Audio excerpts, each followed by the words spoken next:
Good afternoon, Anne Arundel County. Good afternoon, America. Welcome to what I believe is our 41st episode or edition of Promoting Don't Get Fooled Again with Class. My name's Anthony Bynum. The name of our production company is the Glenn Burney Players.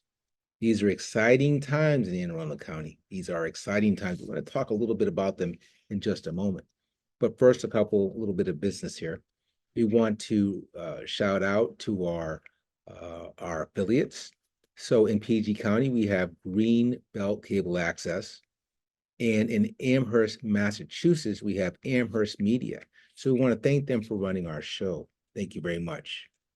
Now, as far as this week's episode or show is concerned, we want to thank the people at Wikipedia for some of the material that we have borrowed from them very generously since we've been doing the show. But also this week we have a poem. It's going to come from the classroompoems.com. And also we are borrowing an article from the bayweekly.com. So we want to start off with our most admired portion of the show, our segment. So we're going to go to our screen share for that. Let's see if we can find it real quickly here. There it is right there. And push this button right here. Okay. Charles Monroe Sparky Schultz. So Charles Schultz was born 11/26/1922. He died 2/12/2000. He is best known for the comic strips Peanuts. What you may not know, though, was the original name of the comic strip was actually Little Folks. But when United Features syndicates picked it up, they had to change the name for legal reasons. Now, Charles was born to be in this business. He was actually born in Minneapolis, Minnesota, and he started drawing very early. His first comic strip that he read was something done by Barney Google. Kind of ironic, the guy's last name was Google. But the guy loved to draw. In 1937, he drew a picture of the family dog. Now, the family dog was known for having kind of weird habits, eating tacks, eating razor blades, eating anything. But he drew the picture of the family dog, and he submitted to Ripley's Believe It or Not. Robert Ripley ran it in his syndicated panel, and he captioned it, "A hunting dog that eats pens, tacks, razor blades, is owned by C.F. Schultz." That's Charles's dad, actually. Now, he was drafted into the Army during World War II, and he did see a little bit of action late in World War II. He was supposed to fire on a German soldier, but somehow he forgot to load his 50 caliber weapon, which actually is a good thing because the soldier surrendered, and he didn't have to live with that the rest of his life. War's over, back home, back to the His first regular cartoon was a weekly series of one-panel cartoons called Little Folks. I think we mentioned that earlier. He ran this from June 1947 to January 1950 in the St. Paul Pioneer Press. In May of 1948, he sold a one-panel, this is just basically one frame, to the Saturday Evening Post. Then he sold more. They liked what they saw. He attempted a syndication deal with the Newspaper Enterprise Association, which would have made him an independent contractor, which was unheard of in those days. However, the deal didn't go through, so he wouldn't make history that way. It was later in 1950 that he approached United Features syndicates. They were interested. By that time, he had developed a 4-panel comic, which United liked.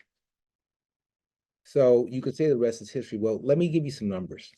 At its heights, Peanuts was publishing daily in 2,600 papers, 75 countries, 21 languages. In all, 17,897 were done. At its height, Charles was bringing in $30 to $40 million a year. That was real money today. But now let's get to the good stuff. So in 1965, the first animated special, A Charlie Brown Christmas, was done. That's what I'm talking about, cartoons. That's where I came in, because I've always loved cartoons. So most admired, yes, Charles Schultz. Okay, so from there, we're going to go to another screen share. Just going to go forward. Okay, so, and I'm actually going to blow this up a little bit. Perfect. So for something of consequence in Anne Arundel County, this is actually an article I'm going to read. It comes from the Bay Weekly, and that's why I cited bayweekly.com. So what is that cemetery marker at the intersection of routes 468 and 255 in Galesville? Well, the first Quaker community were in Chesapeake County. George Fox, the father of the Religious Society of Friends, the proper name of the Quakers, opened a meeting house in Galesville in 1672, uniting various Quaker groups in Maryland into the first organized West River yearly meetings of Friends. Fox advocated nonviolence, equality, obedience to God, simplicity, and conviction of the divine presence within every individual. He promoted this cause in his native England, throughout Europe, and then in the colonies. Now, the Quakers first arrived in Maryland in 1650 after being expelled from Virginia, wrote a Quaker historian, Peter Rabinold, in his book, The History of Quakers in Southern Maryland. Maryland was more tolerant of different religions than the other colonies.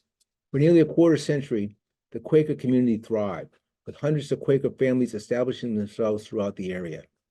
Galesville actually gets its name from the Gales, a prominent Quaker family, according to the Galesville Historical Society. The religion declined in the mid to late 1700s. Some families moved when residents were asked to swear allegiance to the Lord of Baltimore, as Quakers don't swear oaths. Additional decline was due to the Maryland chapter of the religion outlawing slavery in 1777. Friends who did not wish to give up their slaves became Episcopalians. Those who gave up their slaves moved out of the area since they could not grow tobacco economically without slaves, the same Mr. Ravenel wrote. By the late 1800s, the meeting house in Galesville was largely abandoned. Today, a historical marker is the only evidence that the meeting house existed. The cemetery is distinctive because Quakers mostly don't mark their graves with headstones, following the Quaker principle that all people are equal, and headstones differentiate and elevate one over the other. Thus, Quaker graves at the Galesville burial ground are unmarked. That's quite a story. That's quite a story. One of my favorite founding father, Ben Franklin, was a Quaker.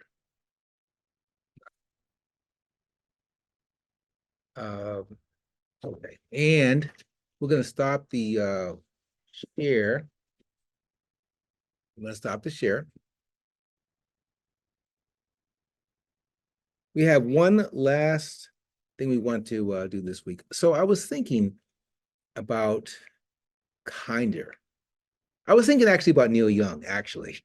His last big song was one called No More Rockin' in the US, No More Free Rockin' in the USA. Was it called Keep On Rockin' in the USA? I'll get back to you on that. But it was his last big song. Great video, by the way.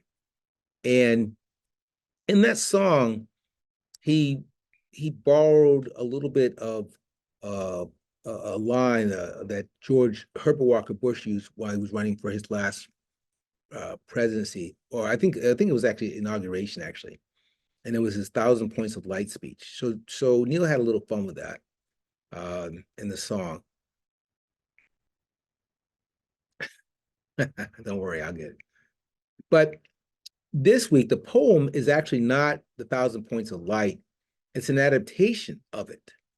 It's called 1,000 Points of Light, a George Herbert Walker Bush poem. It was actually written by, where's that name? There it is. It's actually written by Denise Rogers. So I'm going to read it to you.